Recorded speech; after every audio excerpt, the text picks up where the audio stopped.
Hey, what's up everybody? Brian with Lean by Doing. I have been super busy spending a bunch of time at the new build site trying to make decisions and keep things moving. But anyways, we've made a lot of progress. We've had some hangups, so let's take a look. All right, so now you're looking at our sidewalk through here and our drive so that we can get our forklift onto our top lot. This will also be used for day package pickup. So it could be, UPS and FedEx, easy drop off, easy pickup, so they don't have to use the loading dock. We also got some stairs. So now from the loading docks, they can walk up here and come right inside here. See this transformer behind me? Well, we've been hooked up to it for probably about 5.5 weeks, and Consumers has yet to turn our power on. And when we called and we asked, hey, can you turn our power on? They said, it's flagged. We have never seen this flag. We don't know what's going on. So they did some research. A couple weeks later, they finally get back to us and they say, hey, we got a problem on our end. We cannot connect you to power because the dog box where we need to connect you does not have enough room. So what does that mean? That means that their guarantee for us to have power has been delayed. And now everything is hinging on power happening in the building and we don't have it. And they have to schedule outages as well as do a bunch of rework to change out that dog box. So as you can imagine, they haven't given us a set answer on timeline, but it doesn't sound like it's going to be very fast. So I'm expecting probably 30 days to 45 days beyond our behind the schedule now because of our power issue. So that sucks. Boo. But let's take a look at the other stuff that's done. So this is pretty cool. Up front here, you can see up top, we have our wood grain siding. It's really kind of hard to see, but if you take a look, you can see it is metal siding with a wood grain, super contemporary, super slick. Should look really nice. So that's gonna go all the way around the top here. Then here we're doing a dark charcoal, light gray around the corner here and a dark charcoal down the side. All this siding should be up sometime late next week. Now we're out back behind the building.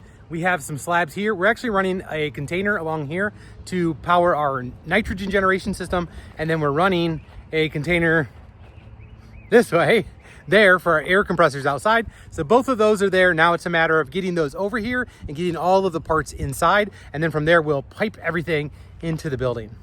So we have concrete outside of these doors. This is where we're gonna put our scrap metal. So we'll have 2 containers right there and we'll be able to pour our scrap metal right out the back door. Now we have this ramp into the back door. All the concrete is done there. And then we have some temporary metal plates on here for our riggers because they're doing some stuff inside. Let me show you. So it's time to be creative.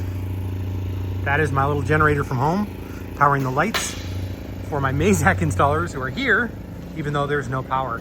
So far we have the laser in place and the shuttle table in place. On Monday, the automation and the robot is coming. So that is gonna be the next thing. We also have a brake press that's getting delivered on Monday as well. So we're working on things, trying to get it all lined up, but hey, gotta get creative. All right, so now you're looking at our interior office and bathrooms. This is something that we designed pre-lean. We've moved it around to try to make it more work in the flow, but it still disrupts the flow a little bit. But the bathrooms, having bathrooms here on the shop floor instead of way up in the front offices is gonna be key. Then we also built this 2nd-story office, and I'm not 100% sure we're gonna use that yet because the last thing we want is a bunch of people going up and down stairs to get to somebody that they need. But we do have this little front office here that would allow Bryce from our production planning to come right into here. And then from here, he could see production as well as both the laser cutters. Here is one of 2 of the thermocyclers. It's gonna get stacked up right here. These things basically pull all the air in, circulate the air, mix the air, but they can also heat the air in the winter. We're gonna have one here and then one way up there by the front office, and they will take care of heating and managing the temperature throughout this entire 56,000 square foot facility. Our electricians are here every single day now, and they are installing panels everywhere. This panel is going to feed all of our welding department, as well as some of our brake presses. We also have power going all the way down to the laser. So we're taking 400 amps back there because we have a lot of power draw with 2 lasers, air compressor trailers, and a dust collector system. So a lot going on back there, but it's nice that they're here and the panels are here and the breakers are here and stuff is moving forward. Now you're looking at our offices. They've started to frame them in. This is a 2-story deal, so they're gonna start putting beams in because we're actually pouring concrete on the 2nd level. Keep it easy, keep it simple.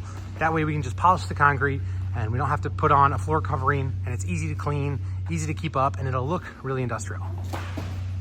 I'm super excited about this part. This is going to be our full height showroom.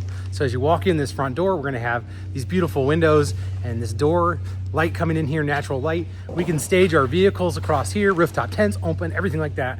And then up there will be our second level for some of our offices and our conference room, and my podcast room is going in that far corner back there by the windows. Yeah, right about there.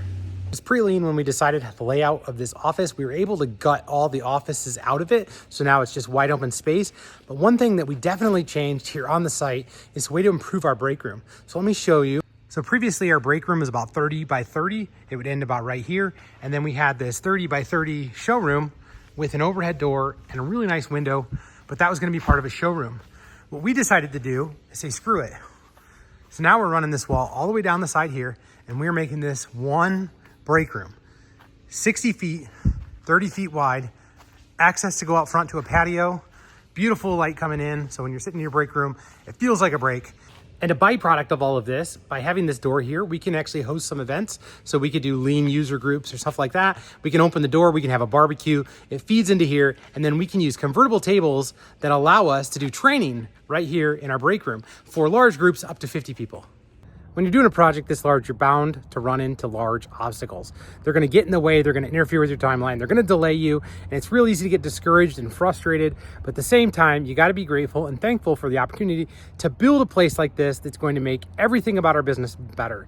So I just wanna be patient, trust God, know that everything's gonna come together, and it is gonna be a great place for us to learn and grow and move forward as a company. So anyways, thank you guys for watching, and I'll catch you guys on the next episode.